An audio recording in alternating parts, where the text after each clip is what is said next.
If you've never heard of the club called the Bilderbergers before, it's for only one reason. They haven't wanted you to know. Hold on. Why people... No. Don't tell me what I'm going to say. Tell me about the Bilderberg Group. You know nothing about the Bilderberg Group, which your Prime Minister and your major owner of your newspapers is a member of. So's the British Prime Minister. The media here won't cover it. There's a conspiracy theory that a shadowy elite of bankers and businessmen and politicians and media moguls are secretly controlling the governments of the world. They start the wars, they cause the famines, they control the government, they choose the presidents, both candidates, they tell them what to do. They're setting up the one world order. The theory goes that these elitists plan to create an all-powerful new world order, a world government that will destroy anyone who disobeys them.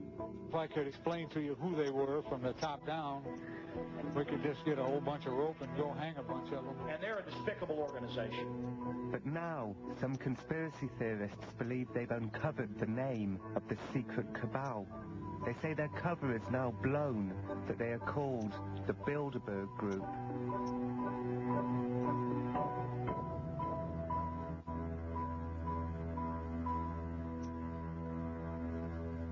We're being followed. It is spring in Portugal, and I am being chased by unknown forces, by the henchmen of the powerful shadowy elite known as the Bilderberg Group. Well, we don't really know what to do, having never been followed before. The British Embassy have washed their hands of me, and I'm finding myself out of my depth, alone, except for a cameraman and a conspiracy theorist called Big Jim Tucker, who isn't being much help. Looks like we have a waiting game here. What will happen next? How did I get here?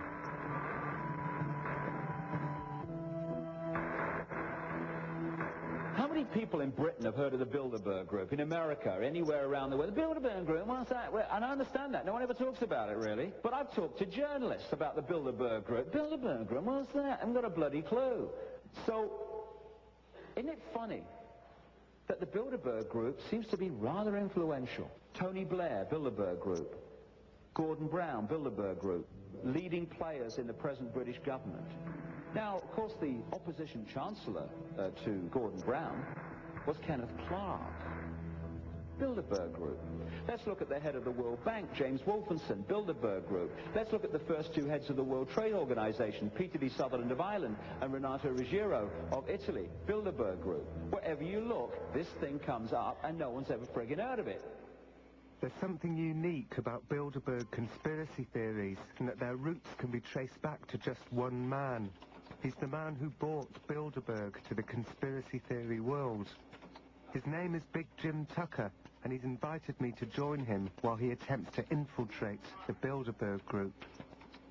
Mother, your dutiful son is playing kick the can on Pennsylvania Avenue on Tuesday morning. Thank you. This is Washington, D.C., where every morning Jim makes a coded telephone call to inform the outside world that the Bilderberg Group has not had him killed the night before. I think if they ever got me, it'd be set up like a typical Washington mugging. Somebody kills somebody for a few bucks and another 3 paragraphs in the newspaper. It's pretty dangerous. Well, Bilderbergs take themselves quite seriously, obviously. Jim and his newspaper, The Spotlight, have been chasing the Bilderberg Group for 30 years, like a game of cat and mouse, Jim says, or a battle between good and evil. There's some people who refuse to believe. You see that among cliché liberals every day.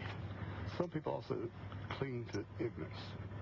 Some people choose not to believe. It's just too uncomfortable believing that 120 of the world's most powerful men can go behind locked and guarded doors, make decisions that affect all of us. Now, what about these people who say that the Bilderberg Group's just a social meeting? Well, first off, you've had many newspaper editors who claim there is no Bilderberg Group and that it does not meet. If they were just going to meet socially, they wouldn't worry about all the armed guards and so forth. They'd just play golf and swap lies and chase girls or whatever they do. Well, we're still waiting for the world to admit that they exist. It was hard for me to believe what the Spotlight journalists were sure of. that every major international power shift could be traced back to this group that few people have ever heard of. I shall resign the presidency effective at noon tomorrow. Richard Nixon was forced out of office. A lot of people say that he was lucky to have survived with his life. They expedited John F. Kennedy's removal from office, but as I say, people speculated that they decided it would be too messy to have another president shot down in the streets of an American city. So there's quite a laundry list. They seem to have their evil hands in most of the upheavals in the world. Persian Gulf War, raising taxes in America, the downfall of Lady Thatcher as Prime Minister of Britain. Now it's time for a new chapter to open, and I wish John Major all the luck in the world. Jim says he once sidled up to Lady Thatcher and asked her how she felt about the Bilderberg group secretly orchestrating her downfall. And her response to be denounced by Bilderberg, I consider a tribute. Any head of state who surrender his sovereignty to some international organization should not be head of state. She spoke very strongly about surrendering British sovereignty to the European Union. And that's why they manipulated to kick her out and replace her with a trapeze artist from her own party. And of course now Tony Blair, who attends Bilderberg meetings and receives his orders. Thank you very much. Goodbye. In her going, she discovered to her cost that a British Prime Minister cannot govern without the consent and support of colleagues. Jim says that the Bilderberg group meet once a year, always in a five-star hotel with golfing facilities. He says they may play golf when they're there, but they're not there to play golf. His job is to find out which hotel in advance. Last week, Jim was at a function where he met an accountant who told him that one of his clients, a Bilderberg member, was off to Portugal for a private meeting. Once you know, for instance, it's Portugal, then you set about finding what would be the likely place. It's got to be a remote resort, and then sometimes say, well, what I'm concerned about, I'm supposed to be attending a meeting of the Bilderberg group, and I want to make sure I'm going to the right place. Then they go upstairs to management. Yes, you're coming to the right place. Well, thank you, sir. Jim says he's ready to cause some trouble. He intends to thwart Bilderberg security and charge in to confront them red-handed. He says I'm welcome to come along, just so long as I don't step on twigs while we're on the prowl. When are you going to get there? I'll leave on the last day of this month. I'm going to try to start patrolling their resort on Sunday, figuring out ways to penetrate where the short wall is, where the big drain pipe is located.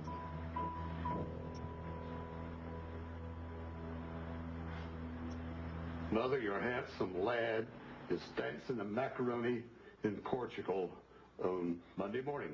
I'll call you tomorrow. Jim believes he's narrowed his search to the Caesar Park Hotel and Golfing Resort in the mountains of Sintra, near Lisbon. A few of them might sway the golf club a little while, but I doubt you see many of them on the golf course. They're going to be busy. They've got a world to run. Let's be salesmen. Salesman. Yeah, but we don't want to talk shop today, we say. Just to have a break, have a little fun. But surely every undercover journalist says he's a salesman. It's easy to remember. If we tried these 3 different things, we get mixed up over who's who. What do we sell? Well, we just don't want to talk business. We're having fun. Just want to relax a little bit. It was our first working day in Portugal. The plan was to look for the short wall and the big drain pipe in preparation for the midnight penetration later in the week. Here it is.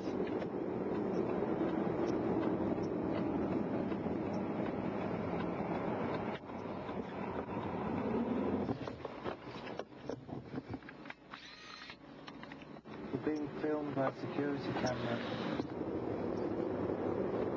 So this is it, Jim? Looks like it.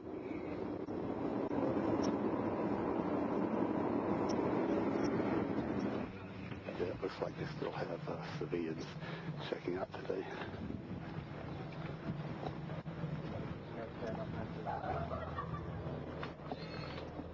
Little idiot-proof camera. Got you. Jim photographed the civilians. These photographs would later appear in the spotlight underneath the headline, "Unaware Civilians."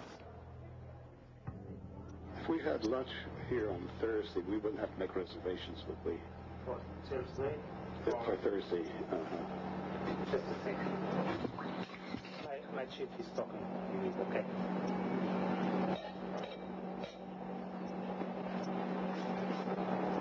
Tactically, it's important to be very ignorant because to this level, there'd be there's people making inquiries. There's people inquiring.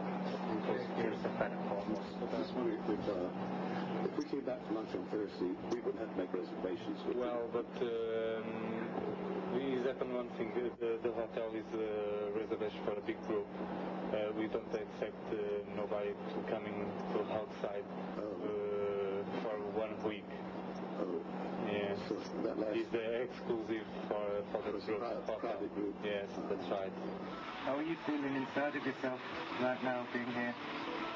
Pumped up for the ball game, like a Redskin quarterback 15 minutes before the kickoff. Later, Jim said that the police motorcycle signalled the start of the big shutdown. He said an hour later, we wouldn't have got near the place.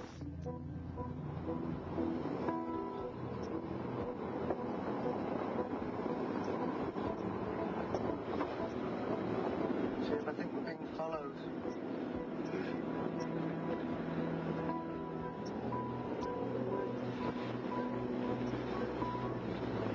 You're not getting nothing from them.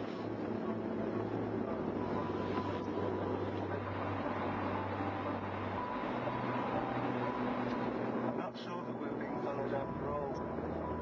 They might be innocent. We had fruitlessly scanned the newsstands for references to Bilderberg. There was nothing in the mainstream papers. Jim said that a media blackout was in operation. I didn't know what to think. But there was one exception. The Weekly News is a tiny English-language parish newspaper for British expats. They've gone big on the story. We're going to meet with the reporter from a local newspaper in Lisbon who's given heavy attention to the upcoming Bilderberg meeting. And we share all the information we can get with each other. And that way we can expose these jackasses. We got an email through from New York saying, you know, how can you allow these people to meet in your country? And I sent an email back to the guy and said, who are they? I've never heard of them. Who are Bilderberg? He sent me back some information and found that this was rather tip of an iceberg. So are you finding yourself thinking up conspiracy theories? I find myself out of my depth, actually. Yes, if 10% of these people came to this country in the normal way, it would be in all the newspapers. What is the agenda that we shouldn't know? These are powerful people. They have the ability to steer the way the world will go. Jim and I spent the day at the Weekly News. It turned out that Paul's suspicions about Bilderberg were slightly less objective than they'd first seemed.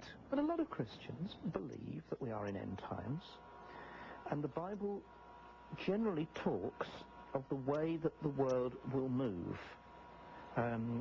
A sense of disorder, of children not respecting their parents, of extreme. And it would appear to suggest also that we move towards the forming of a very powerful group. Do you think Paul's getting a bit carried away thinking this is... Well, I consider them bad guys now. I don't know if they're actually Satanists or not. Well, not Satanists. I mean, we're talking actually Satan, himself. Does Paul think that this is some kind of biblical prophecy being fulfilled? I don't know. I really don't know. Mother, your dutiful son is playing kick the can in Portugal on Wednesday morning. Thank you. The next day brought a strange development. The new Weekly News was supposed to hit the newsstands today. Another Bilderberg expose. Você tem o Jornal do News? O jornal? The News? Não. Não vem daqui, não segue todo? Ah, tá bem. Não. Segue o APN? Não. We're 5 kilometers away from where the Bilderberg conference is being held, and the newspaper's not here. This is the very first time ever, in all the years we've been working with this paper, that this has happened. That it gets distributed in the Algarve and it doesn't get distributed in this area. Amazing. One of the Bilderberg members is the owner of the printing press that prints Paul's newspaper. And they control the distribution.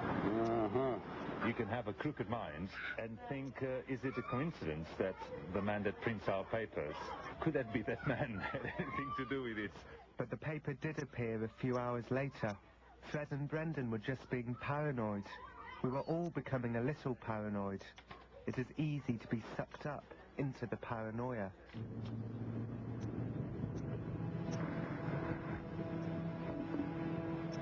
So this is the scene of the crime. This was supposed to be an easy day. Jim simply wanted to verify that the complete shutdown of the Caesar Park had been accomplished. The plan was to drive up there and be turned away at the gate. Then we'd drive back to our hotel for a leisurely afternoon by the pool and in the bar. Hi. Hi.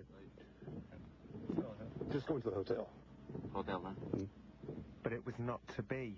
The gatekeeper lifted the barrier and waved us in with a cheerful smile. I'm surprised already. So we're back inside. So I saw those cops deploying yesterday. I thought this would be it. The hotel was deserted. There was nobody else there. This was unnerving. We had lunch and quickly left. David Barker, the cameraman, did the driving because we didn't expect anything to happen. But something did happen, so I picked up my home video camera. Well, there's nothing subtle about it, is there? Somebody tailing us again? Yep. Yeah, I can see him in the rearview mirror back there.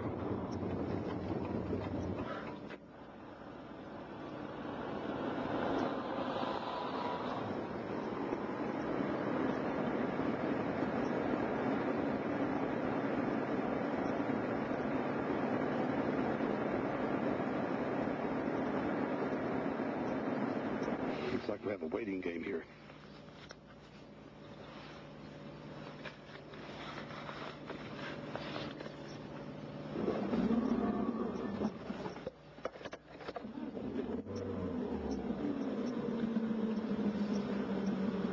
The other poor fool doesn't know what to do. He doesn't know if we're going to turn around and go the other way. Should we just do what we're doing? Stop acting suspiciously. Abide by the rules, the laws of the country. And we're not breaking any laws. Here he comes. Behind us. He's behind us again, Jim. Yes. I couldn't see him. Oh, yeah. He's hanging way back.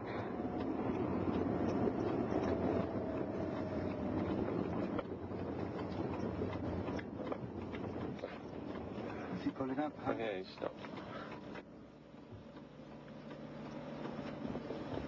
And he knows that we know he's there.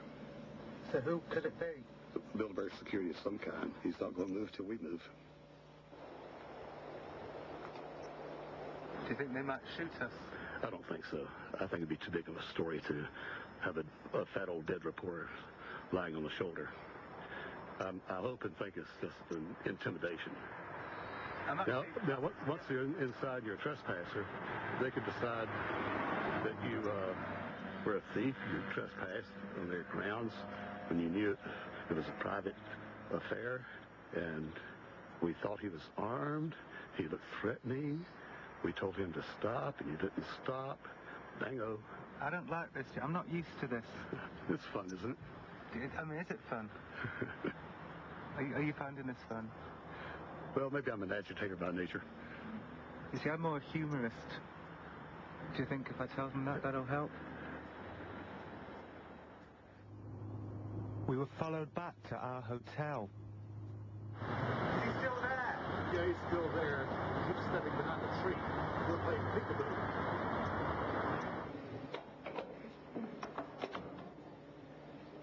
So if the bit of plastic is on the floor when we get back, instead of in the door, we know somebody's been in the room. I've got one on this door as well. This is because when I came back to my room just now, after having a walk on the beach, things had slightly moved in the room, and a different key. One of these with the number 408 on it, which hadn't been there before, was in the power thing against the wall. So somebody has been in my room without question.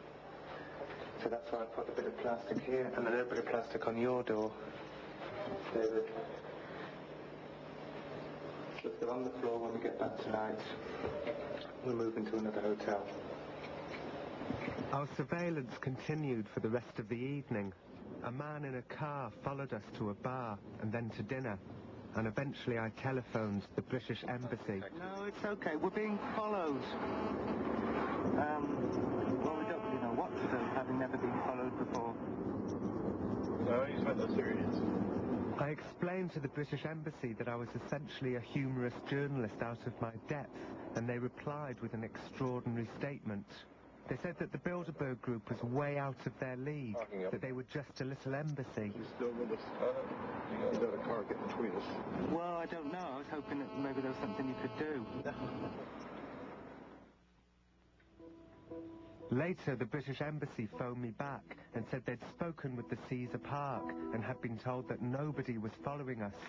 They said we must be imagining it. They said it was all in our minds, and how could they call off someone who didn't exist?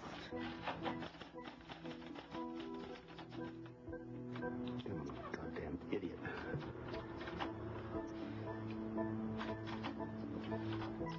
Okay, we call it Bilderberg sets a trap. Was that black car following them, or was paranoia setting in?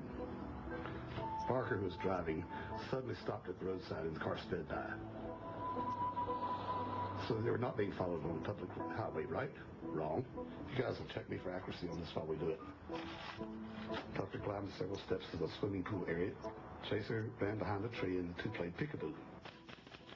When Ronson and Barker joined Tucker, they reported two new stalkers in the hotel lobby. How did they know the two men were stalking? Quote, you can tell by the smell, quote, Barker said. They left one by one. Ronson, then Barker, then Tucker. Tucker never gave them... David didn't say you could tell by the smell. Oh, I heard you say that. I David's not the sort to say something like that. Their demeanor, you could tell. Did you say smell? I thought I heard you say that. You forgot. But it's okay. You said demeanor if you wanted to say demeanor. Later, in a quiet moment, I telephoned the British Embassy and asked them to call the Caesar Park and tell them we were nothing to do with Big Jim Tucker, and if they wanted to intimidate him, we were perfectly willing to turn a blind eye because he was nothing to do with us.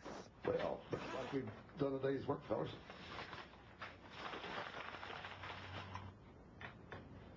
Through all of this, the slither of plastic remained where it was. Perhaps they'd taken a look around and put the slither back where they'd found it. I slept fitfully that night, but nothing happened. We are approaching the scene of the crime again. Thursday.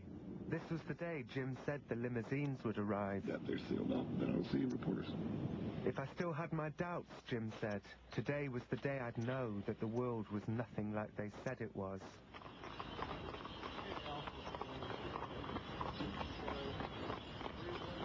A 5-hour wait followed.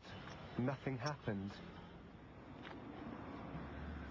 Even Jim began to seem unsure. I was having doubts. For instance, why would the secret rulers of the world allow a tourist bus into their cabal? But how come they just let a coach party in? Could it be some Bilderberg personal staff, like their own private cooks, valets, whatever? But Brendan, the photographer from the Weekly News, later said he saw something on the coach that froze him to the spot. I expected the people inside the bus to be waiters, cleaning staff. As the bus drove in, I focused on one person and he was staring at me. He surveyed me. It looked like he was staring right through me and actually looking down. It looked like he was looking down on me. And I realized that it was Peter Mandelson. And you're sure it was Peter Mandelson? I am 100% sure it was Peter Mandelson, yes. Yeah. It was a strange stare. It was a different type of stare. It was as if he was the only person in that bus. Everybody was looking forward and he turned sideways and go slowly, slowly, slowly. Yeah, it was remarkable. It really was, yeah. It's a chilling tale. Yeah, chilling tale. Then, incredibly, at 5 p.m, something began to happen.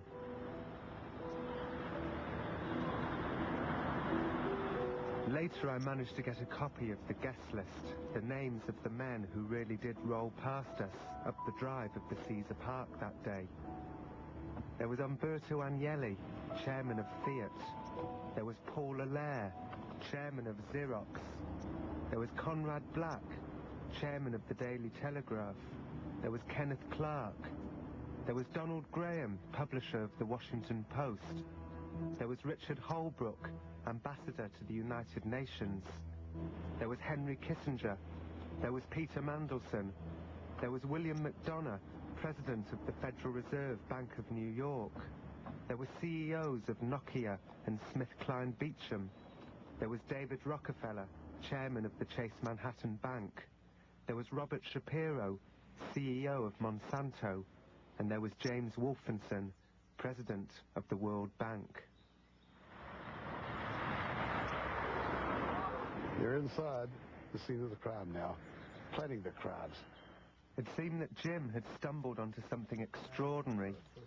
It seemed that Jim was right. Tonight they eat, drink, and be merry. Tomorrow they start their evil work.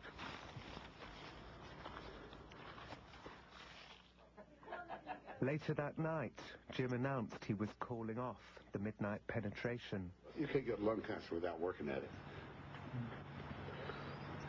But maybe it's just an emotional thing that I feel like I ought to try every year.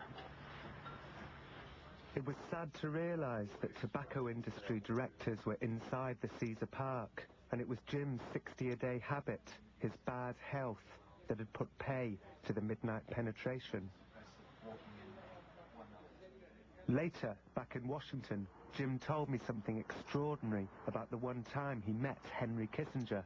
So at this moment, I'm saying to him, Dr. Kissinger, at the Bilderberg meeting near Innsbruck, Austria last June, you said this, and this other man said that. Who was that other man? For a moment, he forgot to affect his German accent. His first reaction was, well, that is a private meeting. Then he checked himself. That was a private meeting. Or, assuming his German accent. The boy's been here since he was 14 years old. Could this be true? Could Henry Kissinger really have spent his life adopting a fake German accent to camouflage his American one? And if so, why? That was a private meeting. A private meeting. That was a private meeting. A private meeting. I was beginning to find it no longer possible to judge what was true and what wasn't. I needed to regain some rationality. And then I began to notice little things scattered around the Spotlight office. I decided to check the Spotlight's credentials with the Anti-Defamation League, the world's most powerful Jewish defense organization. The ADL's job is to determine who is and who isn't an anti-Semite. What do you know about Jim Tucker and the Spotlight? The Spotlight is the leading anti-Semitic propaganda organ in the United States. Its editorial policy is very anti-Semitic and racist. And of course, with Spotlight, all of the conspiracy theories usually circle back in upon themselves to the Jews. David and I went to Portugal with Jim Tucker because he told us about the Bilderberg Group. He said that they were the secret rulers of the world. And I had no idea about what you're saying about Jim. I find it really utterly ludicrous that anyone could see them as the center of a world conspiracy, a worldwide conspiracy. The Bilderbergers have been getting together for a large number of years. There's nothing in the public record that shows that they have any control whatsoever on governments. Just like Jim, Gail was portraying the events that occurred in Portugal as a battle between good and evil, except that in her version, the man chasing us was not the dangerous one. The evil man was sitting in my own back seat. Looks like we have a waiting game here. I think Gail felt I'd been to a dark place. I'd allowed myself to be beguiled by racist conspiracy theorists. I'd allowed myself to see our world through their eyes. I think that if you read their materials, you'll find that although they don't say that the Bilderberg conspiracy is a Jewish conspiracy, they like to throw in enough Jewish names so it becomes clear to the average reader or respondent that that's at the bottom of what they believe. I didn't know what to think. Had Jim been using code words all this time? Was Jim being clever? They said that you were the leading anti-Semitic publication in America. They said we're number one? I told you if you stuck by me, we'd go places. Did they offer any evidence as to how? Mm-hmm. They said that when you talk about Bilderberg, you pay special attention to the Jewish members of Bilderberg. David Rockefeller's a Baptist, just like me. Well, maybe not exactly like me, but he's a Baptist. He's not Jewish. If you think about it, I suppose Rothschilds might be Jewish, but I never thought about it. I spelled their name right. You've seen our Bilderberg coverage. I would challenge the Anti-Defamation League or any of our readers to open our Bilderberg coverage and point out these, are they suggesting these are anti-Semitic slurs? Yeah. They kind of say that you talk in code. When you say international bankers, you mean Jews. Oh, that nonsense. Some screwball invented that some years ago. If you're in favor of law and order, that's a code word for racism. Those jackasses try to put a chill on free speech by intimidating you. If you don't agree with the cliches I dictate to you, you're a racist. And you're supposed to cringe and say, oh, I'll agree with you. Don't call me a racist. Don't throw me in the briar patch. If I want to say Jew, I'll say Jew. If I want to say international banker or international financier, I will say international banker or international financier. But how could anyone, the ADL or the Spotlight, consider Bilderberg to be a Jewish issue? Hardly any of the Bilderbergers are Jews. This really should disqualify them from being a Jewish conspiracy. But maybe the absence of actual Jews doesn't matter to the Spotlight. Maybe Bilderberg is code for the old mythology of the shadowy Jewish cabal out to enslave the world. Frequently, they refer to Jews as international financiers, or they talk about that strange group behind the media, or they talk about bankers, or they talk about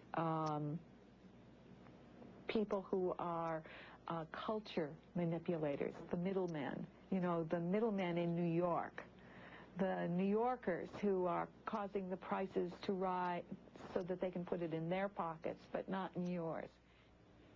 I didn't know what to make of Gail's list of code words. Some of those phrases didn't sound to me like anti-Semitic slurs, and I remembered what conspiracy theorists had said to me about the ADL. Any of us that are working to stop the New World Order, we're their enemies, and the best thing they can call us is an anti-Semite, because then the whole world hates us. You say, anti-Semite, oh, that's the next thing towards Satan himself. I mean, that's like calling you Satan. They're a brush that the establishment uses to paint people black. So they're a bucket of black paint and a brush. That's the Anti-Defamation League. And then if you say anything about them demonizing you, you're like, you must be a racist. But those conspiracy theories fall apart when you remember the little clues scattered around the Spotlight office. And then the conspiracy theories seem believable again when you learn that just a few months ago, a Denver couple were awarded nearly $10 million because the ADL had falsely accused them of anti-Semitism. Thank God for the jury system. You feel your name has been cleared now? Sure has. And that's all we really want to say. This has been 5.5 years. We're obviously disappointed, but beyond that, I don't think we want to say anything.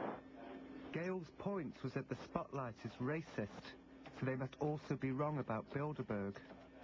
Jim Tucker, for example, has to know that the spotlight supports the notion of Holocaust denial. So his judgment on other things has to be questioned as well. But I wasn't convinced. I felt I had to meet Bilderberg members.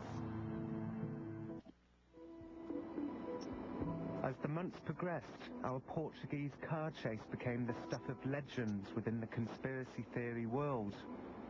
Anti-New World Order talk shows were aflame with reports of my bravery. Come on over here and get on TV with me.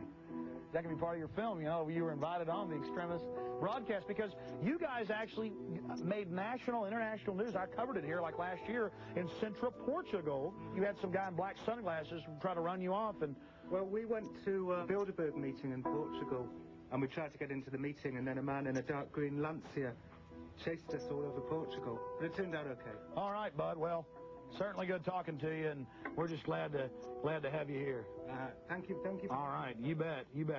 I spent months contacting Bilderberg attendees for interviews, but most, like Peter Mandelson, didn't even reply to my letters.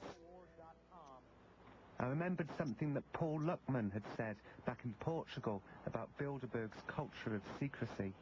I'm talking to one of the editors on the business desk, city desk. But the minute I mentioned Bilderbergs, it just changed the subject totally. I actually said, "Did you hear what I said?" I said, "Yes." I said, "Do you know about them?" "Yeah, I've heard about them." Just nothing else. The conversation does not happen. We don't even talk about it. So it was all the more incredible that after months of trying, I was suddenly invited to meet the Secretary General of the Bilderberg Group, a secret ruler of the world himself, should you believe the conspiracy theorists. But you have done very well in keeping Bilderberg out of the public consciousness. There's no denying that. And that's what you wanted to do, is keep it out of public consciousness. We don't... I don't think it's true to say that we want to keep it out. We've never wanted to get it in. We don't encourage people to mention it in the mainstream press because we don't encourage, idle speculation about what we do. We forbid individual attendees to give press meetings at our conferences. And we do that not because we're secrecy mad, but because we want to control the politicians who come. I mean, if we let them, they would all give press conferences. They all want to go on television every day. They're insane. You can't get people to talk honestly to one another, especially in front of political opponents in their own country, if they're going to be quoted, because people will only talk freely if they know they're not going to be quoted and distorted by prurient, ambitious journalists like you. It's a private organization, and we live in an age which can't distinguish privacy from secrecy. And privacy is then seen as secrecy, and secrecy is sinister by definition. Why are you happy to talk about it? Because you asked me. Especially if I'm answering claptrap from idiots who have no knowledge of it, but think they can improve their public image by attacking it. An appropriate venue is a comfortable, but not necessarily luxurious, hotel which is remote and peaceful, but not too far from a major airport. And there aren't many of those. We invite people to come to the meeting and we organize the panels, and somebody orders the wine and food. So, are you like a headhunter? Because a lot of people who've been to Bilderberg have gone on to be president or prime minister. Tony Blair came the year I first went, 93, that's right, and Bill Clinton a couple of years before he became president. We're looking for people who are thoughtful, either are or going to be influential, I do think we're as good at talent spotting as you suggest, actually. Conspiracy theorists, of course, say that it's not about talent spotting, it's about bringing these people in and then making them the next president or prime minister. If the conspiracy theorists saw the difficulty we had in actually organising a meeting, I don't think they would credit us with such supernatural powers. It was never a policy-making organisation. It was always a policy-discussing organisation. David Rockefeller was involved, Henry Kissinger also, Jack Hines, who was the head of the Heinz Baked Beans Corporation, and it was a way of bringing together politicians, industrialists, financiers, and journalists from the whole of the Western world to talk about things so that they had a better feel for one another's attitudes. And as you know, politics should involve people who are not politicians. Yeah, well, I think he made a mistake by being so secret at the early stages, and I think initially there was a lot of secrecy, but secrecy is rather stupid, and I think Bilderberg would probably agree that they made a mistake. And some of the business people get rather carried away, and old Henry Kissinger arrives with his security posse and everything like this. But it does have a serious element in that some of these people have actually had their lives threatened. Conspiracy theorists say that the ultimate Bilderberg agenda is a one-world government. I think that's exaggerated, but not totally unfair, in the sense that those of us in Bilderberg really felt that we couldn't go on forever fighting one another for nothing and killing people and rendering millions homeless. And to the extent that we could have a single community throughout the world would be a good thing. Does it help a career to go to a Bilderberg meeting? No, I don't think going helps your career. I think, in a way, when you got a job, you had more influence in the global field. Isn't that in some way a conspiracy? Oh, come off it, dear boy. Look, you get on in the BBC because you suck up to the people who will say, look, go and talk to Dennis Healy. Channel 4? Yes, that's right. Oh, no, Channel 4 even worse, because that's commercial. I mean, you might as well say you're really trying to promote the interests of the people who advertise on Channel 4. Even I don't believe that. As always in conferences of this kind, many of the most important interactions take place privately at the breakfast table. Hearing the Bilderbergers talk made me wonder whether they were a conspiracy and they just didn't realize that they were. People who are there and talk privately at a dinner deserve to have their conferences respected. For me, the value has been building a group of friends, a network, if you like, people who I've come to know and who've come to know me. In the end, maybe the secret room is no more than a place to network, just like any golf club. Is this a good thing or a bad thing? It depends on whether you're a member of the golf club. The conspiracy theorists are right. The New World Order exists, although we have a different name for it. They're by and large internationalists. The business people tend to come from the bigger international companies, and it is very sensible. But that is the world. That is the way it happens in the world, and quite rightly so. What's wrong with that?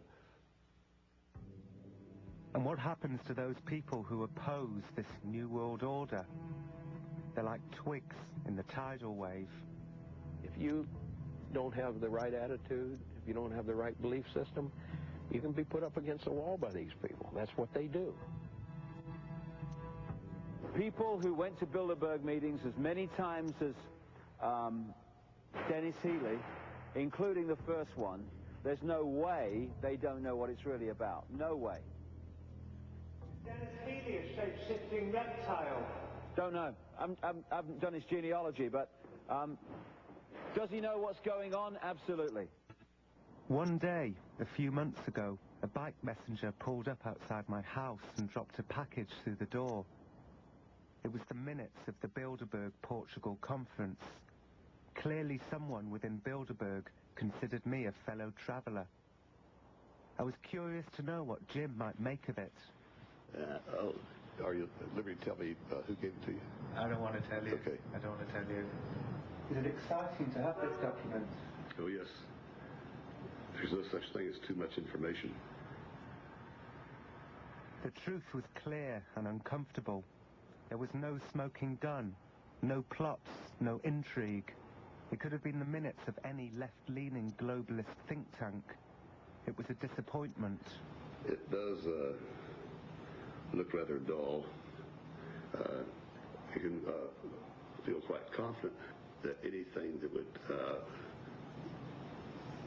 embarrass them if it became known publicly would be not included.